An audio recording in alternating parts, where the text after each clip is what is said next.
ठळक घडामोडींसाठी देशोन्नती न्यूज चॅनलला सबस्क्राइब करा आणि बेल आयकॉन प्रेस करा।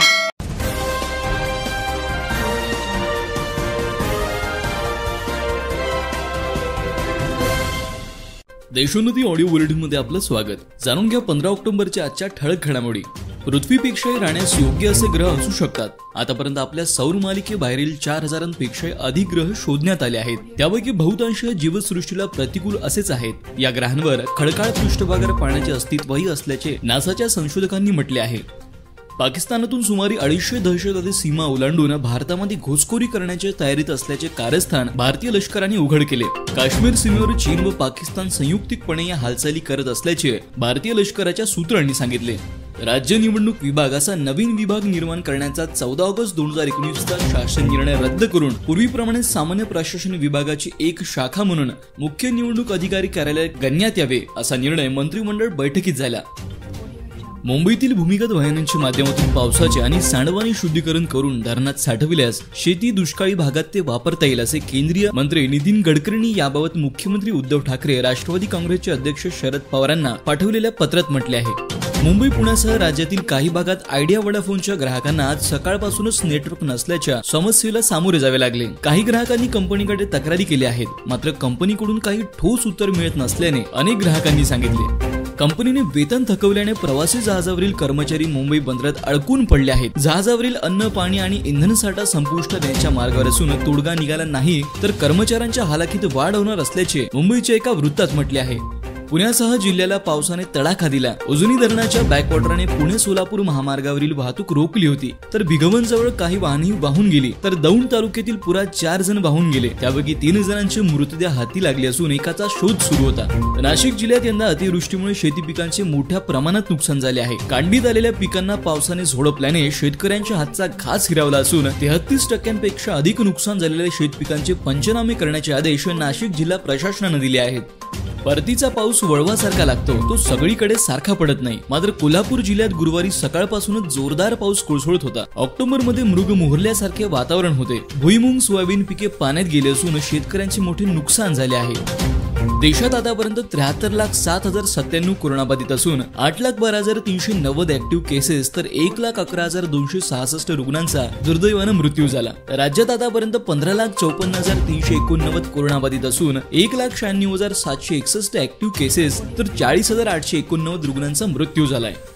नागपूर अमरावती मार्गावरील कुंडळीपासून 4 किलोमीटर अंतरावरील ईगल इन रेस्टॉरंटमध्ये सुरू असलेल्या हाय प्रोफाईल जुगार अड्ड्यावर नागपूर ग्रामीण पोलीस गुन्हे शाखेचे प्रमुख अनिल चिद्देवार यांच्या पथकाने बुधवारी रात्रीच्या सुमारास सापळा रचून धाड टाकली। यावेळी पोलिसांनी 36 जुगारांना अटक केली। 2.5 लाख रुपये रोख, 36 मोबाईल व 8 महागड्या कार व 52 ताश पत्ते असा एकूण 42,77,000चा मुद्देमाल जप्त केलाय। दुसरीकडे विदर्भाचा कॅलिफोर्निया म्हणून प्रसिद्ध असलेल्या काटोल, नरखेड, मोर्शी, वरुड तसेच पांढुर्णा या तालुक्यातील संत्रा घेऊन बुधवारी रात्री नागपूर रेल्वे स्थानकावरून निघालेली पहिली किसान रेल दिल्लीच्या आदर्शकडे रवाना झाली। नामदार नितीन गडकरी यांनी आभासी पद्धतीने हिरवी झेंडी दाखवली। यासोबतच अजनी कंटेनर डेपोतून 109 ट्रॅक्टरची खेप घेऊन एक मालगाडी बांगलादेशला रवाना झाली। दरम्यान महामेट्रो विस्तार योजनेअंतर्गत नागपूरच्या नरखेडसह भंडारा, वर्धा व रामटेक ही शहरे सुद्धा आता मेट्रोने जोडली जाणार आहे। 333 कोटींच्या योजनेला राज्य मंत्रिमंडळाने आज मंजुरी दिली। भंडारा जिल्ह्यातील पवनी तालुक्यात सुरू असलेल्या येनोळ्यातील अवैध रेती घाटावर महसूल प्रशासनाने 2 दिवसांपूर्वी कारवाई केली होती। मात्र जप्त केलेल्या जेसीबी चालकाने विशिष्ट व्यक्तींवरच जप्तीची कारवाई केल्याचा आरोप केलाय। आता महसूल प्रशासनाचे यात हित संबंध असल्याचा संशय व्यक्त केला जातोय। गोंदिया जिल्ह्यातील काचेवानी तिरुडा मार्गावर बरबसपुरा गाव शिवारात 14 ऑक्टोबरच्या रात्री 9:30 वाजताच्या दरम्यान 2 दुचाकींची समोरासमोर जबर धडक झाल्यामुळे दुचाकी स्वाराचा घटनास्थळीच तर दुसऱ्याचा उपचारादरम्यान मृत्यू झाला। प्रकाश अनंतराम लांजेवार वय 40 वर्ष राहणार दौनीवाडा व अमित चंद्रकांत शिवनकर वय 36 वर्ष राहणार गड्डाटोली, गोंदिया असे मृतकाचे नाव आहे।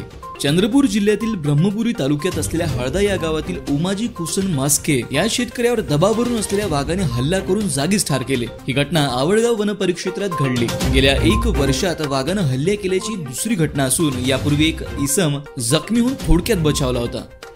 केंद्र व राज्य सरकारच्या खासगी व कंत्राटीकरण तसेच MPSC परीक्षा पुढे ढकलण्याच्या विरोधात आज वर्धेच्या जिल्हाधिकारी कार्यालयासमोर राष्ट्रीय ओबीसी मुक्ती मोर्चानं आक्रोश धरणं आंदोलन केलं। यावेळी कार्यकर्त्यांनी सरकार विरोधात घोषणाबाजी करून जिल्हाधिकाऱ्यांना निवेदन दिले।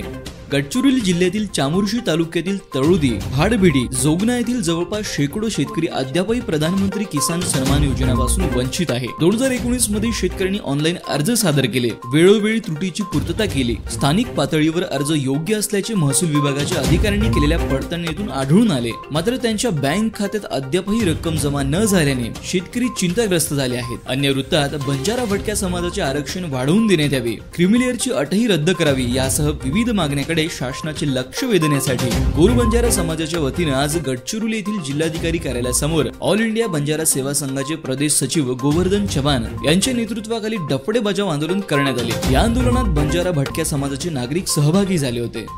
अमरावती जिल्ह्यात जनावरांची तस्करी मोठ्या प्रमाणात सुरू असून प्रत्येक दिवशी जनावरे पकडल्या जात आहे। आज दिवसा येथे एका ट्रकमधून 30 गायी पोलिसांनी पकडल्या। 2 आरोपी मात्र पसार होण्यात यशस्वी झाले। अकोल्याच्या जुने शहरातील डामकी रोड स्थित संत गजानन महाराज मंदिरासमोरील मुख्य जलवाहिनी गुरुवारी फुटल्याने लाखो लिटर पाण्याचा अपव्यय झाला। जुने शहरात आज पाण्याचा दिवस असल्याने बराच वेळ पाणी रस्त्यावरून वाहत होते। शहरात अनेक ठिकाणी जलवाहिन्या फुटल्या असून महापालिका प्रशासन त्यावर अद्यापही उत्तर शोधू शकले नाही। यवतमाळ जिल्ह्यातील 29 ब्लॉकमध्ये अखिल भारतीय काँग्रेस कमिटी, महाराष्ट्र प्रदेश काँग्रेस कमिटीने कार्यकर्ते व शेतकऱ्यांसोबत ऑनलाईन चर्चा केली। यावेळी कृषी कायद्यांना विरोध करण्यासाठी जिल्ह्यात सह्या घेण्याच्या मोहिमेला चांगलाच प्रतिसाद मिळाल्याचे जिल्हा काँग्रेस कमिटीचे अध्यक्ष आमदार वजाहत मिर्झा यांनी सांगितले। बुलढाणा जिल्ह्यातील खामगाव येथे आगामी नवरात्रोत्सव व सणोत्सवाच्या पार्श्वभूमीवर शहरात शांतता व सुव्यवस्था राहावी व कोणतीही अनुचित प्रकार घडल्यास त्यावर नियंत्रण मिळवण्यासाठी पोलीस विभागाच्या वतीने रंगीत तालीम पार पडली। SDPO अमोल कोळी यांच्या मार्गदर्शनाखाली पोलिसांनी खामगाव येथील टिळक पुतळा परिसरात मॉक ड्रिल केले। नागरिकांनी रंगीत तालीम बघण्यासाठी एकच गर्दी केली होती। वाशिम येथील जिल्हा परिषदेमध्ये अनुकंपा धारकांना तात्काळ नोकरी सामावून घेण्यासाठी अनुकंपा धारक संघाच्या वतीने ठिय्या आंदोलन करण्यात आले। शासन सेवेत रुजू असताना मयत झालेल्या कर्मचाऱ्याच्या एका वारसाला नोकरीत सामावून घेण्याचे शासनाचे धोरण आहे। तसेच रिक्त पदाच्या 20% अनुकंपा पदभरती करण्याचा शासन निर्णय आहे। मात्र वाशिम जिल्हा परिषद मध्ये 200 पेक्षा जास्त रिक्त पदे असताना सुद्धा अनुकंप पदभरती करण्यास हेतुपुरस्पर दिरंगाई केल्या जात आहे। नांदेड येथे मराठा आरक्षणाच्या मागणीसाठी गुरुवारी स्वाभिमानी संभाजी ब्रिगेडच्या वतीनं पालकमंत्री अशोकराव चव्हाण यांच्या निवासस्थानासमोर मराठा आरक्षण जागर आंदोलन करण्यात आले। या आंदोलनाचे नेतृत्व प्रदेशाध्यक्ष माधव देवसरकर यांनी केले। अन्य घटनेत नांदेड शहरात वाळू तस्कराविरोधात नांदेडच्या तहसील पथकानं धडक कारवाई करत गोदावरी नदीकाठी असलेले 62 तराफे जाळून नष्ट केले। बंजारा समाजाचा अनुसूचित जातीमध्ये समावेश करावा तसेच राज्यातील संपूर्ण तांड्यांना महसुली दर्जा द्यावा या मागणीकडे शासन दुर्लक्ष करत असल्यामुळे गोर समाजाच्या वतीनं हिंगोली जिल्हाधिकारी कार्यालयासमोर डफडे बजाव आंदोलन करण्यात आले। अन्य वृत्तात जागतिक वृत्तपत्र विक्रेता दिवसाच्या निमित्ताने वृत्तपत्र विक्रेत्यांचा हिंगोली येथील बसस्थानक परिसरात व्यापारी महासंघाचे जिल्हाध्यक्ष तथा माजी आमदार गजानन घोगे यांच्या हस्ते सत्कार करण्यात आला। यावेळी वृत्तपत्र विक्रेता संघटनेचे जिल्हाध्यक्ष राजेंद्र हलवाई, व्यापारी महासंघाचे जिल्हा सचिव प्रकाश चंद उपस्थित होते।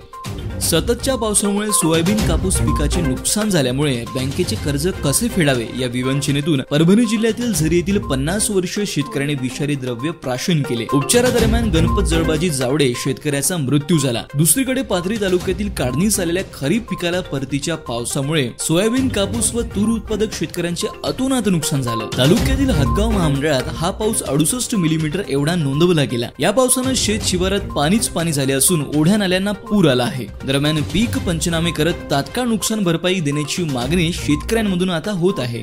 लातूर जिल्ह्यातील मांजरा नदीवरील शिवणी बॅरेजचा स्वयंचलित दरवाजा अचानक उघडला गेल्याने पाणी वाहून जाण्याचा धक्कादायक प्रकार घडला। सदर प्रकरणाची तात्काळ चौकशी करून अहवाल सादर करण्याचे निर्देश पालकमंत्री नामदार अमित देशमुख यांनी जिल्हाधिकाऱ्यांना दिले आहेत। दुसरीकडे औसा तालुक्यातील भादा परिसरात अनेक शेतकऱ्यांच्या सोयाबीनच्या बनिमा गंजा वाहून गेल्यामुळे अतोनात नुकसान झाले आहे। जळगावात वडाफोन कंपनीची मोबाईल सेवा सकाळपासूनच कोलमडली असून वडाफोनच्या दुकानासमोर ग्राहकांची गर्दी झाली आहे। समाधानकारक उत्तरे मिळत नसल्यामुळे त्रस्त ग्राहक संताप व्यक्त करीत असल्यामुळे एकच गोंधळ उडाला होता। तब्बल 15 दिवस वडाफोनची सेवा पूर्णपणे बंद राहणार असल्याची अफवा पसरली होती।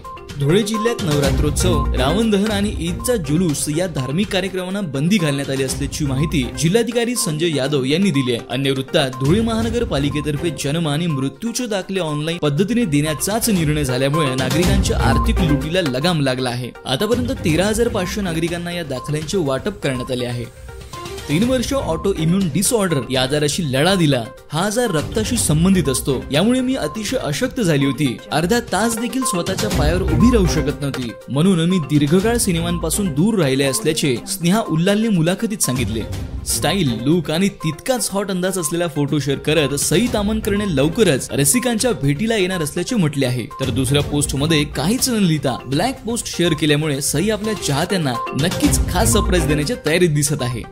चेन्नई सुपर किंग्सचा कर्णधार महेंद्रसिंग धोनीनं इंडियन प्रीमियर लीगच्या सनरायझर्स हैदराबाद विरुद्ध 20 धावांनी विजय मिळवल्यानंतर आपल्या खेळाडूंची प्रशंसा केली। लढत चांगली झाली, शेवटी 2 गुणांना महत्त्व असते। चेन्नईच्या प्रत्येक खेळाडूंनी योगदान दिले असेही धोनी म्हणाला। राजस्थान रॉयल कडून खेळणाऱ्या रॉबिन उथप्पाने सर्वाधिक धावा करणाऱ्या खेळाडूंच्या यादीत वेस्ट इंडिजचा धडाकेबाज फलंदाज क्रिस गेलला मागे टाकले। उथप्पाने दिल्ली कॅपिटल्स विरोधातील सामन्यात 32 धावा करताना आयपीएलच्या सर्व सत्रात मिळून 4,494 धावा केल्या आहेत। हवामान वृत्त, पुणे हवामान खात्याने व्यक्त केलेल्या अंदाजानुसार विदर्भातील तुरळक भागात, मराठवाड्यातील काही ठिकाणी, उत्तर व मध्य महाराष्ट्रात आणि कोकणातील बहुतांश भागात पाऊस पडण्याची शक्यता आहे। मध्य महाराष्ट्रात व मराठवाड्यात तुरळक ठिकाणी मेघगर्जना व विजांचा कडकडाटांसह पाऊस पडण्याचा इशारा देण्यात आला आहे। देशोन्नती न्यूज बुलेटिन इथे संपले। तेव्हा आजच आपल्या न्यूज पेपर विक्रेत्याकडे देशोन्नतीची मागणी करा। वाचत राहा देशोन्नती, कारण प्रत्येक बातमी मागील सत्य जाणण्याचा आपला अधिकार आहे।